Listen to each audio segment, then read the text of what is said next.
Designing Tomorrow, where AI meets the human touch with Snigdha Joshi. Oh, you know what? I totally forgot to ask. Did I pronounce that right? Did I screw that up? I'm sorry. Did I mess? No, Did I get it you right? said it perfectly, and I'm really proud of you for that. A lot of people do not pronounce it correctly. Yes. Okay, cool. I must admit, I did have a little bit of help last week. John V pronounced it. She said she was talking about you for a minute outside of the show, and so she said it. So I knew. I thought I had your first name right. I wasn't sure about the last name. So awesome! Yay! Go team! Snigdha, welcome to the show. Unfortunately, Damien and Shala are both dealing with Severity 1 issues. This is noon on the U.S. side, so everybody's got a day job. I was fortunate enough to be able to actually do the live recording. Damien and Shala are out. You said that it was okay. You prefer them more than me. I totally understand that. I feel the exact same way. But that you would suck it up and just present with just me. So thank you for that. I appreciate that. No, I would really enjoy your company. Come on. I'm already liking you. So Shala is actually in the audience, and so she's dealing with the Sev 1, but she is actually listening right now. So hey, Shala, and she is a much better co-host than I am because she is reminding everybody to don't forget to like and subscribe if you're in the audience. So good on her, bad on me. Snigdha, welcome to the show. When you submitted your talk, I was immediately intrigued by it because of a couple of things. One, of course, AI is top of everybody's mind right now. So we are, if it, for better or for worse too. I mean, there's some bad things about it. There's some good things about it. So if somebody's got an AI talk, I want to learn more about what they're doing it. Your talk in particular seemed very interesting because you're talking about something that not a lot of people are leveraging. This is a developer and technical focused podcast. So we spend a lot of time talking about the widgets, like the ones and zeros and like the implementation and the agents and whatnot. But you're talking about the creative pieces. And we don't spend a lot of time with that. So I'm very curious as to how this talk goes. And we haven't talked prior to this. So I'm coming into this blind, which I love because then I can ask all my dumb questions. So where are you from? What do you do? So the folks can get to know you. Okay, so hello everyone.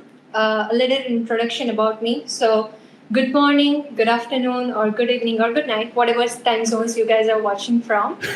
My name is Snigdha, and I have recently completed my bachelor's in computer engineering.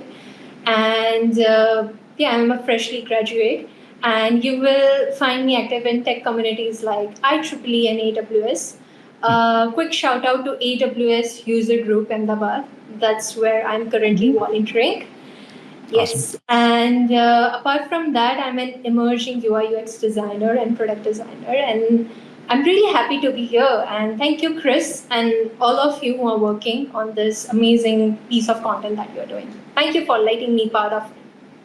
Oh, of course. We love having new voices come on the show and different voices. So this is as much as we love doing this, we love having you on as well. So round of applause for everybody. Okay, so why don't we just go ahead and get into it? Let's get into the talk because we're gonna have a lot of questions about this. Okay. So let me remove this and let me add yours. Add to stage. There we go. Okay. So designing tomorrow, AI with the human touch. So I want to ask each one of you, think about it that in daily life, right, we use a lot of AI from the time you have woken up, or maybe you have just woken up. Then think about your previous day, think about yesterday. What are the AI tools that you used? It could be as simple as that, using Google Maps, or maybe asking Spotify to make you let them play a good playlist for you of songs, so with an AI in it, right? But today we are gonna look this AI with an angle of design. So that's it. Let's dive into it then. Okay. So when we talk about AI, a lot of people still have fear about it. Okay, people are like, oh, it's not good, it's taking our craft away, it's gonna take our jobs away, which are pretty valid reasons to think about, but I'm here to explain you a few things and then you can decide by yourself later on, okay? Now, think AI as a colleague or friend of yours who's very highly intelligent, who's like really intelligent, can answer any questions, and is all. And the good thing about it is that it would be always be ready at 3 a.m., which a lot of friends would not be, like me, who would go to sleep by 10 or 11 p.m. So it can answer lots and lots and tons of questions of yours, okay? But you have to keep a track that when the time comes, you have to cut that out, where you have to pick and select that what you want to hear and what you want to take as an output. Just like, some random person would keep on talking and talking, and you have to say, hey, stop a bit, and I need to process. And, that's the cut that you do with your AI as well. So, I like to think AI and our relationship with the AI with an analogy that think of a DJ, okay? That DJ's work is to take pieces of the music. They do not make the music always from the scratch, but they take the music pieces, or maybe they manipulate the music and make a whole different experience. I think that our work in the future is gonna be like DJs. So talking about jobs, I feel that it won't be replaced completely, but it will be evolutionized with new types of jobs. That what we are currently doing. So the first slide, AI is everywhere. And design is no exception, my friends. As you can see, the image that I have created is also from AI. So as I talked that AI is not a replacement, but rather it's more about the augmentation. Like, what are the new things that you will be doing with AI? And what are the new job prospects? What would be the different angle? What would be a revolution with AI in the future, right? Now, okay, so when I was actually working on this PPT, I was actually generating a lot of images like you saw in the first slide. And I was just randomly generating, and I asked AI, one of the chatbots, was like, I randomly typed in the prompt that, hey, can you just generate an image of 7 people, each of them holding 3 balloons? Now, the result that AI gave me, you can clearly see that there are 8 people in this photograph, and not each of them are holding 3 balloons. In fact, some of them are holding 4 balloons, some of them are holding none and just simply enjoying the view. So, right now, a lot of things that happens in AI, it's not the precise output that we get every time. So we as a human have to contribute in a lot of things in AI for you to reach the perfect output that you're looking for. But here's the thing, that when you are talking with AI, you need to give a little bit of context, okay? Think that, when you have met this new person, okay, and you want to build a friendship with them, okay? How do you build a friendship? You talk with them, you share your stories, you give a context that, hey, this is what I do, this is what I like, this is my backstory, and this is how I work. You're giving some context to that person for them to understand that what you are, what are your likings. In the same way, AI needs a lot of context and perspective. So the better context you give, the better perspective you give, the better outcome it would be.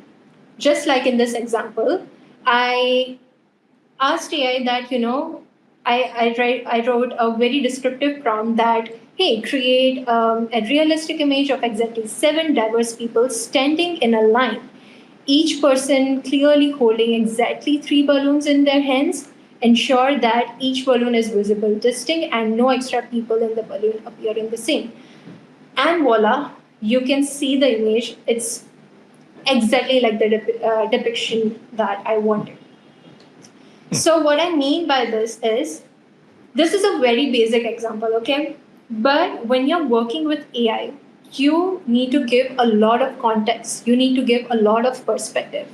The more you give, the more clarity you have as a human or a user, the better outputs it will give you. Okay, now when we talk about okay, a little bit of context. So, I'll be talking about designing more in the aspect of UI, UX, and product designing. But there would be a lot of applications that, even if you are a graphic designer or if you are working in some other field, these are few tips and tricks that I'll be discussing with you guys later on that may be helpful for you in that context as well. Okay, so the first step is the user research. Okay, so whenever we are doing research about a product, or maybe let's just say we are about to work on an application or a website, what we do is basically we do a research, right? We see what is the current value in the market, what are the problems that people are facing it, what are the pain points of it, right? So that is the use of research. If I have to give you a very clear definition, then you can think that user research can be used as an understanding which will involve like target audience identifying their needs, their goals, their pain points, and gathering insights through the methods like user interviews, surveys, or market analysis. So all of these are the manual ways, right? We do all this thing through manual ways. But how about we integrate AI through this? And we can make this user research experience really nice if we use AI in it. By skipping the repetitive part, let's just say if you are going to engine, okay, so your search engine, and you have to write about the particular, let's just say if you're working on a fitness app, okay, so you have to write there that, oh, what are the stats for the fitness app, what are the pain points of the users and everything. So that's a lot of hassle that you do over there, right? So that's a lot of repetitive task. But you can use AI to completely replace that fact and give you a bit of free space and time, and you can use that time to be productive in other parts. Okay. So I like to divide this user research into two parts. First is using standalone tools, and second is using integrated and custom AI solution tools. Okay. So before we dive into this separately, I would like to brief you guys about what exactly is standalone tools, what is integrated tools, and what is custom AI tools. Okay, first standalone tools. These are kind of tools that basically work on their own. Let's just say a lot of chatbots like ChatGPT, Perplexity, right? And then there are a lot of virtual assistants like Siri. These are the standalone AI tools that will help you. So they come in the category of the tools, standalone tools. About integrated and custom AI tools. So integrated and custom AI tools are two different things, but I have combined them together for in the context of user research. But integrated AI tools are basically a kind of tools where where in a tool AI system has been integrated. For example, your Google Docs, your Google Sheets, in these kind of tools have the AI system integrated in it. And last is your custom AI solutions. Okay, custom AI solutions are basically a specific targeted niche of tools which has an AI system in it. For example, I can think of, okay, Maze.co, then there is FigJam, then there is, okay, there is Maze.co, there is FigJam, And there are a lot of other custom AI solutions. Oh my God, I forgot about it. Okay. It's okay. So, yeah. So basically, the custom AI tools are for that, where you have a specific use of those tools. Okay. Okay, so now first is the standalone tools, okay, that we talked about ChatGPT and Perplexity and how I would be using these tools. So let's talk about the AI chatbots. Now, what I do is to make my user research really, really nice and helpful. Instead of going to your chatbot and asking question from your side that I'm working on this medical application about the mental health of students. What are the color schemes that I should be using, or maybe what are the pain points, or maybe what are the things that a lot of users have neglected in the past and what has not worked. So instead of that, what I will go and do is I'll go to ChatGPT, write a prompt that I'm working, you give a bit of context that, hey, I'm a UI UX designer. I'm working on this project, which is about the medical application on the mental well being of students. Can you help me generate some really powerful questions that people have not thought about it yet, and that can help me to leverage my user research in general? So AI will short you down with a lot of AI specific questions. Let's just say. So now for that chatbot, you can use any of the chatbots, whether it be ChatGPT, whether it be Perplexity, whether it be Gemini, or any of the chatbots. Okay, your goal should be that to spot out the best questions that you can get from the AI. So what we have done over here, we have used a reverse psychology that instead you go to chatbot and ask that, hey, I have doubt in this. Can you help me? What is the answer of this? Instead, you let the chatbot brainstorm that, I'm working on this. What are the best questions that I can think of? And then you do the research about those questions, which could be really helpful in your user research. The second way that I use chatbot is instead of my manual hard work, where I go through tons and tons of links on the search engine, what I do is I'll go to chatbot and I'll say them that, hey, again, you give a context that I'm working on this project and these are my requirements. Can you help me fetch the links and resources of the articles, YouTube videos, and blogs about it? And you will have all the links in front of you without you searching, one by one on your search engine system. So this is a very good way. And personally, I would say that for me, Perplexity has worked really nicely. Like if I have to compare with other chatbots, because the way it gives me the output, I think so. I actually put that screenshot over here, and it works really nicely. So I'll give a little bit praise to Perplexity for that.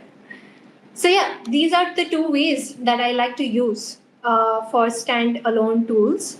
One is to ask better questions. Second is ask them to find you resources of the links, whether it be blogs, whether it be YouTube videos, or whether it be articles. Now, next is integrated and custom AI solution tools. So I have taken both the parts in together. So here you can see I have listed down few AI tools like FigJam, Maze, Hotjar, Google Analytics, and Notion. Okay. So I have also listed down the steps of user research. Like what are the steps in the user research? It's about defining the objectives, identify target users, select research methods, collect data, analyze, synthesize data, and apply and validate. So all of these tools that you guys are seeing on the right side of the screen doesn't work the same way. Okay. For example, I'll go step by step. Okay. Now, Maze.co is a kind of an application that you use when you are in the testing period of your application, where you want to test your prototypes. So you can use this tool that, hey, you can just put in the prototypes in that tool and just check whether the application that you have made is good enough, whether you should be improving something in this. So for that, Maze would help you a lot. Then I would go to Hotjar. Now, Hotjar is something that can be used after you have made your website or your application live. How this works is basically it will go and analyze your website. It will figure out those heat maps. Heat maps means like where the users have clicked the most, or maybe let's just say what page or what site the user searches and goes to the most. So heat map would help me to direct to that. Also, with that, heat map also gives users like few feedback questions that, hey, what do you think about this app, and what are the changes you would like to have. So Hotjar can help you with that. So this is something that you can use after your application has gotten live. Third is your Google Analytics. Okay. Google Analytics will help you to test the real-time analytics of the website. Like, how many users are coming? What is happening with your website? Like, it's like, a data detective for your website will keep an eye on your websites. So yeah, it's like that. It would help you to understand your audience. It would help uh, it will help you to understand the flow, the behavior flow of the users, like what is happening, where is the users coming from, and what are they liking in this, and give you a proper stats of it. And basically, it will also help you to set the goal and conversations in it. Now, for FigJam and Notion, these are the tools that I like to use when I have to jot down the points. I use Notion and FigJam basically for that. FigJam, particularly when I have a Figma project where I can, I'm working on a Figma, and if I'm working on a project, what I'll do is I'll just go through that points that I have jotted down from my user research from FigJam, and there are a lot of AI tools as well. And then I'll be keeping that in mind while I'm using Figma and while I'm making the application. For Notion, I use it's like my library space where I keep all my YouTube links, where I keep all my blog links, where I write down what I think about this. So these are the applications that I use. And I need to tell you guys something, that there are a lot of more applications than just 5 of these. I have listed down these 5 applications because this is something that I use. So I have worked with this and I find them pretty amazing. So yeah, these are the tools that you can use. And trust me, it will save you a ton and ton of time and give you a really, really good output and understanding and analysis. Now, the next chapter is about Beyond Chat. Now, before we start this, let me be just clear with you guys. Gemini has not sponsored me, or Gemini has not sponsored this video at all. I'm just gonna talk about Gemini more because I recently took subscription of it, okay? And I'm enjoying pretty good. And I have found some tips and tricks and have helped me to increase my productivity to a great extent. So that's fine. I am gonna tell you about Gemini more. So I'm not biased towards Gemini, just so you know. Okay, so unlocking Gemini's superpower.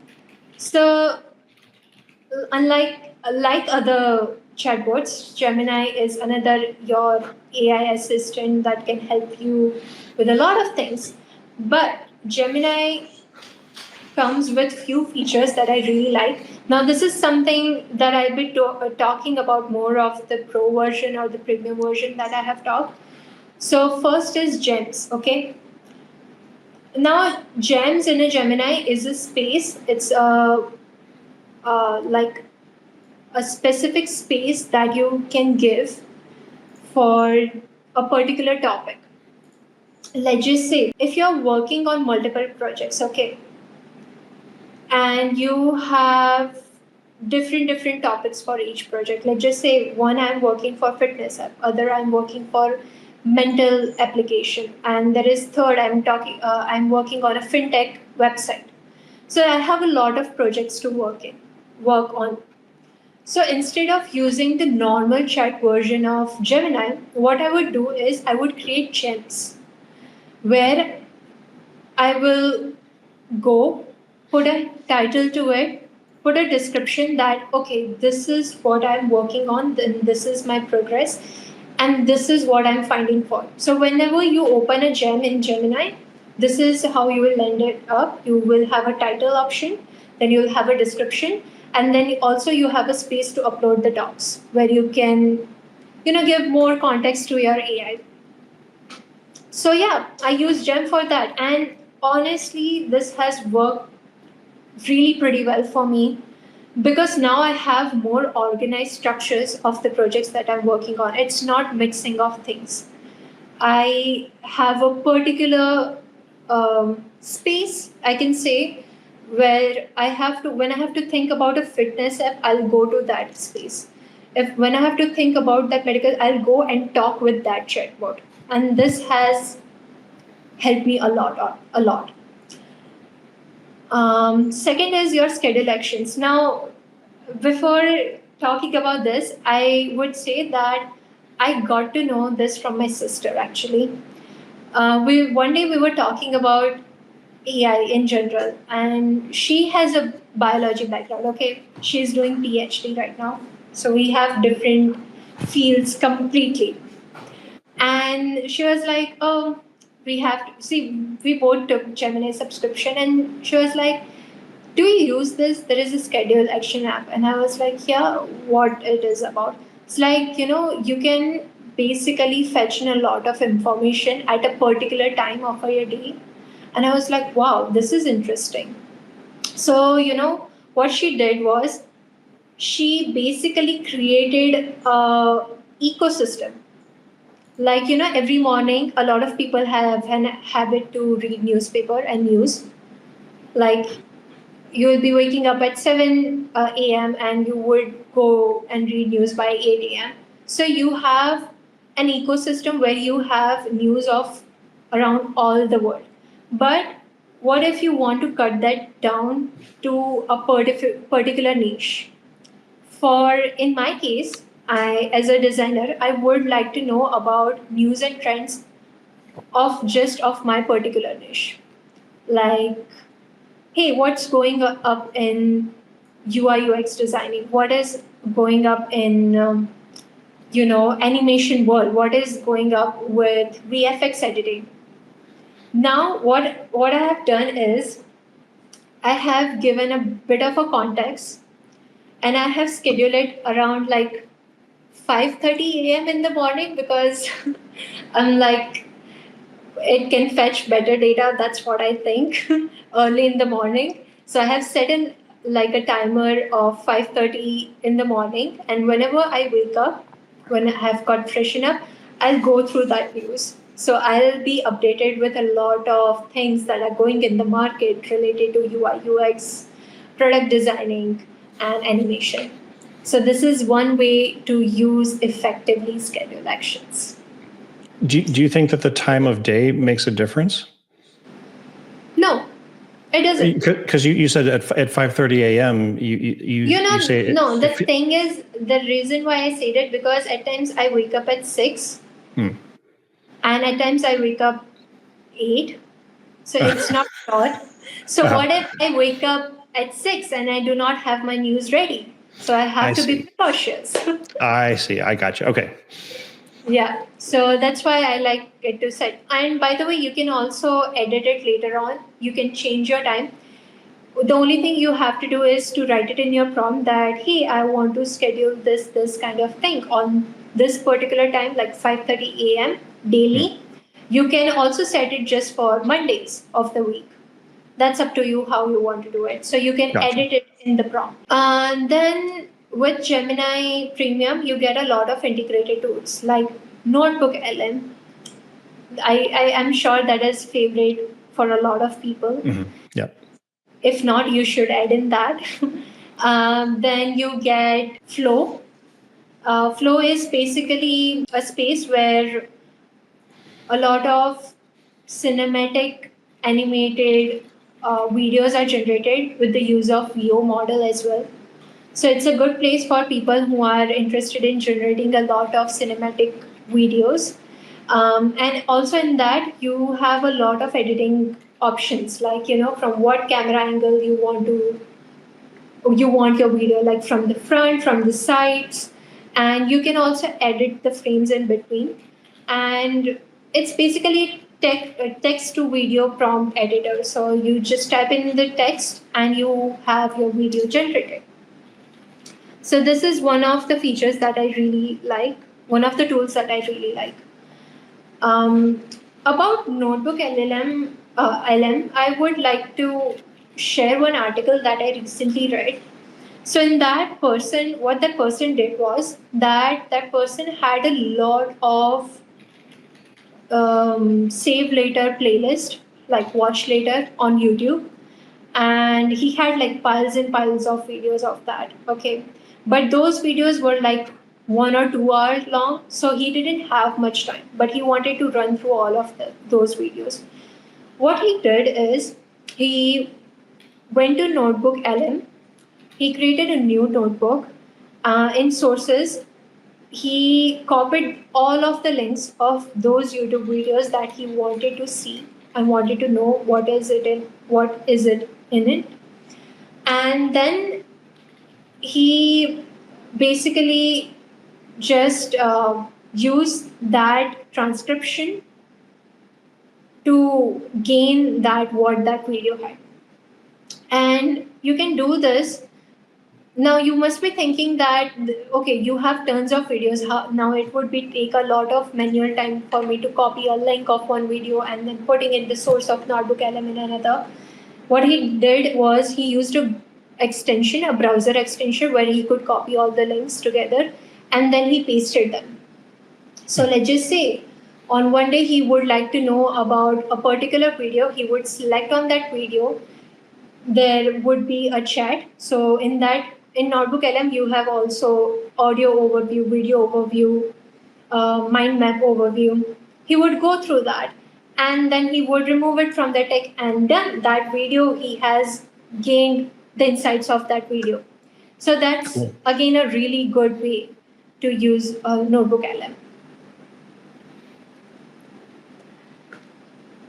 Okay.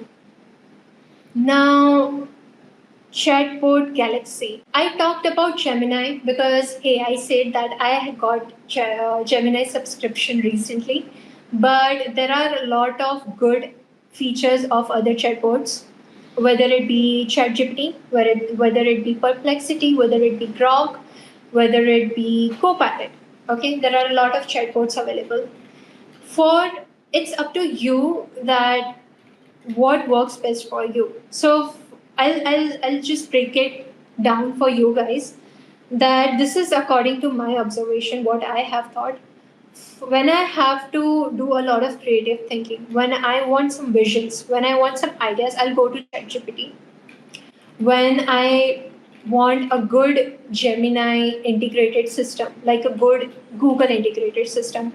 Oh, also the thing is, I have a Google Pixel, so it works really well. I have like the whole ecosystem.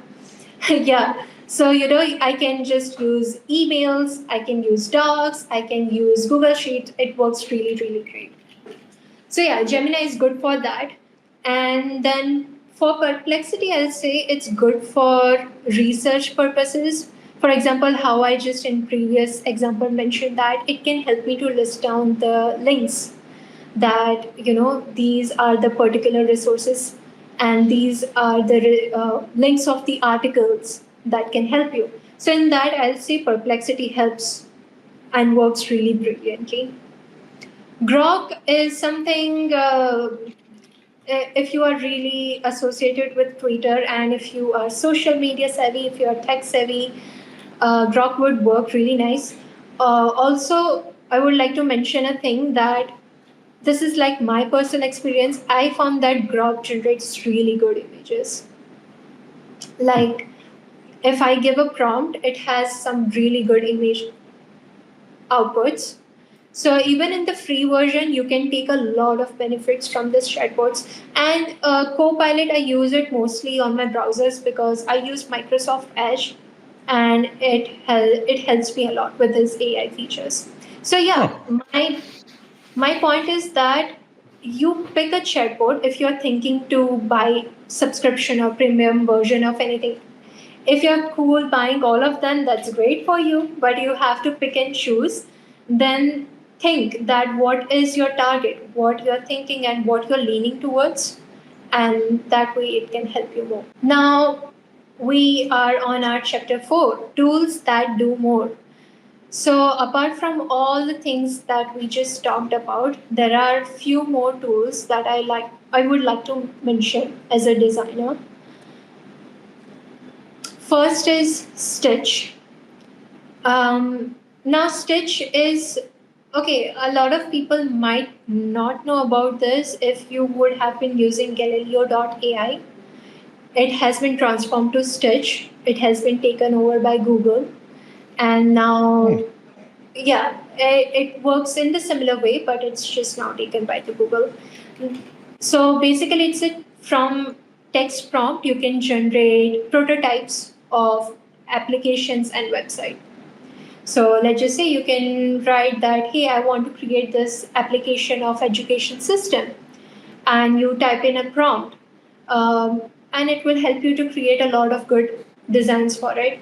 But I'll say that I think so. It's I think so. It's under some process, or I think so. They are refining the tool bit more because there is a lot of glitch in that. So whenever I go and try to copy those prototypes or those designs, because they have a feature where you can copy it to HTML or you can even copy it to Figma, and it doesn't work.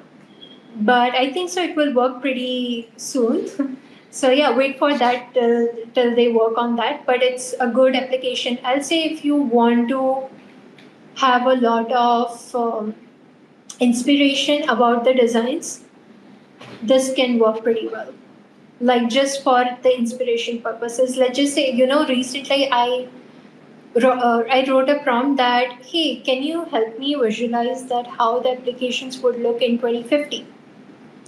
And it gave me pretty bad output. I would not lie. But hey, again, we talked about context and we talked about perspective. So the better prompt you give in, I think so the better output you will get through that. But yeah, these are some applications that you can do with Stitch. Basically, I use it for it to generate more ideas. Then comes Vault. Now, this Vault is text to kind of, if you are a developer, you are gonna love this. So you have to just write a prompt, and it will generate you the code for the application or website, whatever that you are working on. So Vault will help you with that, and then you can even connect it with your GitHub repository later on. Next is Lovable. It's actually very lovable and likable. So those people who are non-coders, and still if you want to like make a website and application, this is like a go-to tool for you guys. So the only thing that you have to do is write in the prompt, and it will generate results for you. And you can also direct this to your GitHub repository.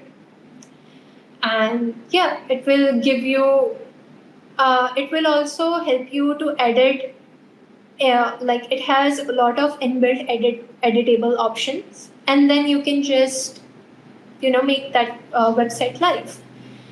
So yeah, that's about Lovable. It's a really good application again. Tool.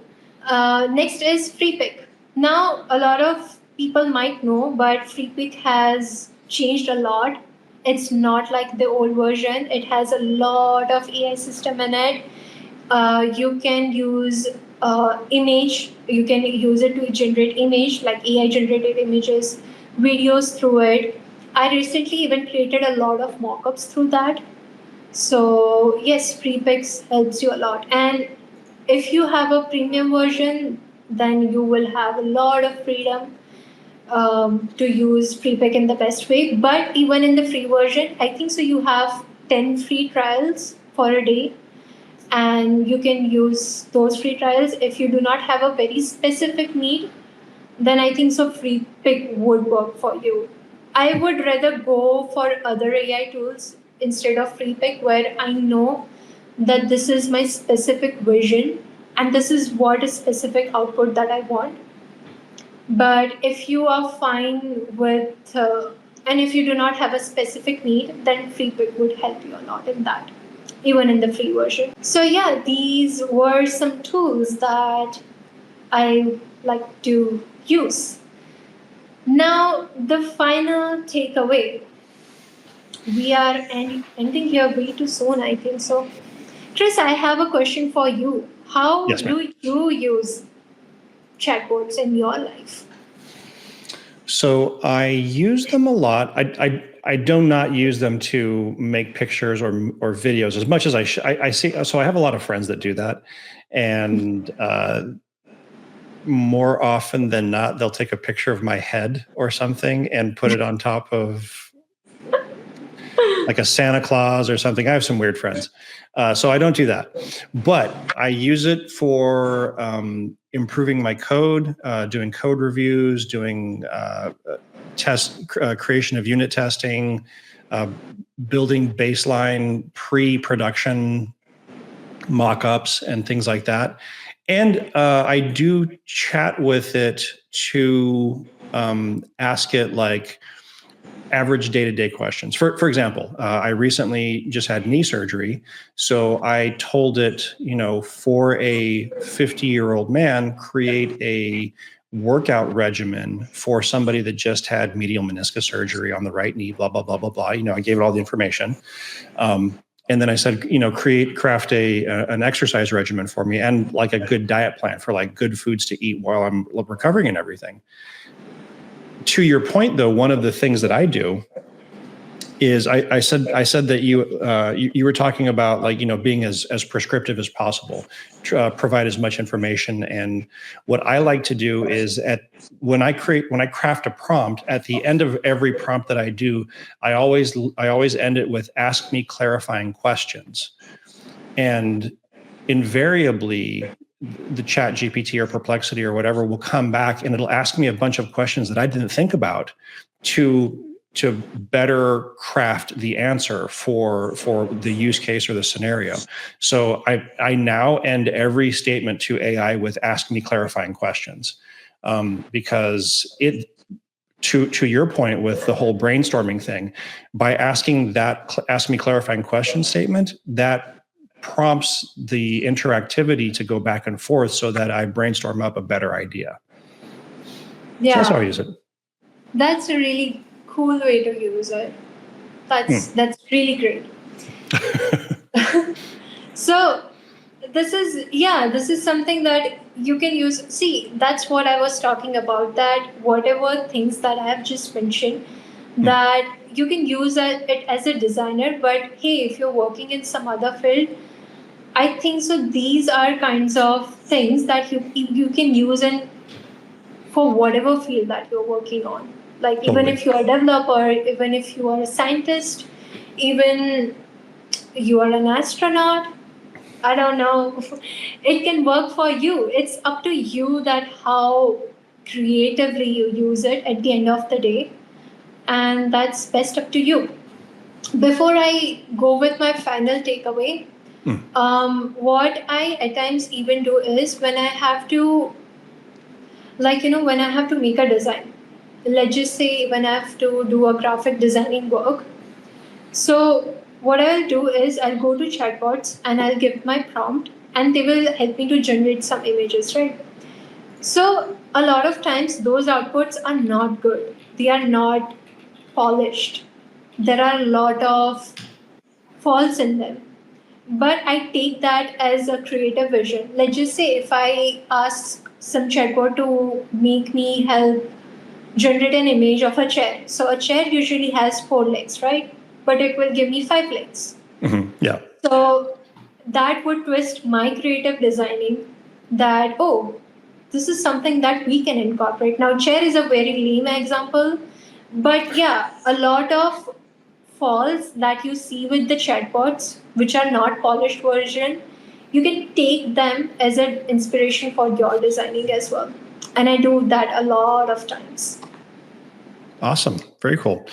Yeah, I don't delve a lot into the UX UI side of things. So this is a really cool talk. I'm now digging into all of the different examples that you were using. I like the fact that Bolt actually has Figma integration.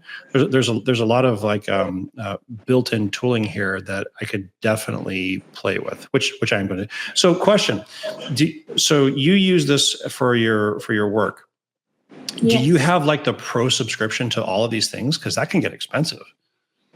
No, I do not have pro subscriptions of everything. I do use the free version of it. Okay. Which Okay. I have a pro. I have pro version of Figma. Okay. That work every time. So FigGen is in there. Then I use Framer a lot as well, which I have not mentioned over here, which helps me build a lot of websites. So I work that in that workspace a lot.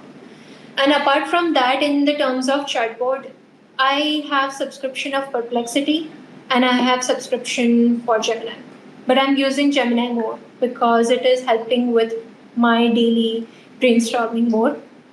So yeah. Because Gemini is more creative, or because Perplexity is more of like a search engine that just regurgitates what it's read from the internet, or both? So Perplexity, I would rely to Perplexity, as I mentioned, that when I want a very good and unbiased and not a generation of fake links, because what happens a lot of times, chatbot generates a lot of fake links, right, of fake data where you have to cross check it out.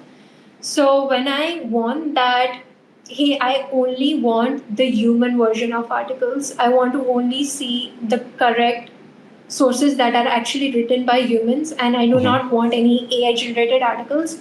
Then I go to Perplexity and I ask them that, help me generate this resources link, and helps really go. Oh, interesting. Cool. Yeah. And yeah, apart from that, I also use a lot of free version of other chatbots. Yeah, I do too. I mean, if the company pays for it, then great. But these people that have like the $200 a month subscription, I'm like, oh my God, how do you? I mean, there's no way. There's absolutely no way I would spend that. Yeah, and it would be a robbery for a student like me. So no. Right. So yeah. Okay. So final takeaway, chapter 5. Hey, that's a cute image. Okay, I'm proud of generating this image. By the way, I've just generated all these images to give more of an AI touch as a designer. So my final takeaway is that I have seen a lot of people are still not used to being, letting the AI be part of their daily task, because they think that it would be really unfair. They think that they are skipping on a lot of work, but think that you're just cutting down some part of your work so you can utilize that time for the other part of your work and increase your productivity, because AI at the end of the day is tool to cut down your repetitive tasks. So use if you use it wisely, then it's great.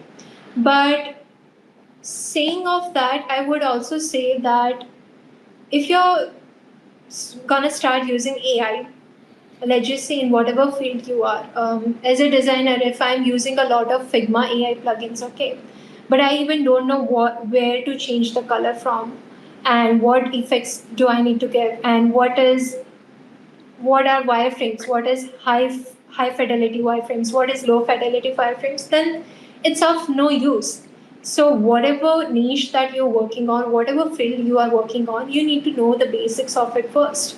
So Right. let's just say if AI messes it up, you know that on what part you need to work on. And yeah, so AI, so concluding that, I don't think so AI would replace you as a whole in future, but people who are using AI efficiently, very cleverly and precisely will definitely replace you, because a lot of people already have started using it.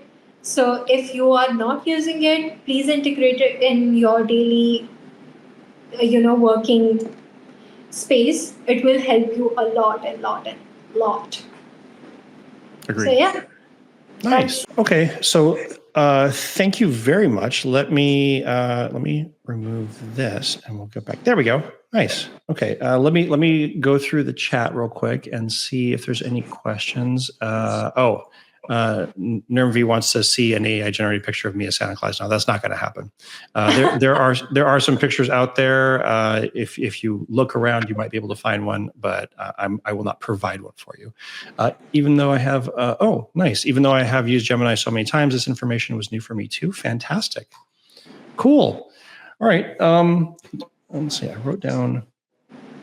I also really liked it was in one of the beginning slides. Basically, you were telling the AI to show you your work, like as you're working with the AI. Okay, show me your work. Show me where the sources that you got this from. It's really important, I believe, to make sure that, because AI is basically, I mean, LLMs are a very confident hallucination machine. So if it tells you something, you have to validate it. And saying show me your work, show me the links that you got all this from, is an excellent way to do that. So I'm gonna actually incorporate that into my so along with ask me clarifying questions, I'm also going to say show me your work now. Yay! Happy. Excellent. Awesome. Snigdha, I know that it is late in your evening and it is time for you to wrap this up and move on with your night. So thank you so much for coming on. Thank you for agreeing to do this in your evening. Super awesome. Great talk. And I've actually got a whole ton of links to go play with now. So I always appreciate it when I learn something new. So thank you very much. Thank you. Thank you, Chris. It was amazing to be here, actually. Thank you. I had a great conversation with you. I got a lot of insight that how you use AI as well. So it was amazing. Awesome. All right. Well, everybody have a wonderful evening, morning, afternoon, wherever your time zone is. And we will see you next week. Bye.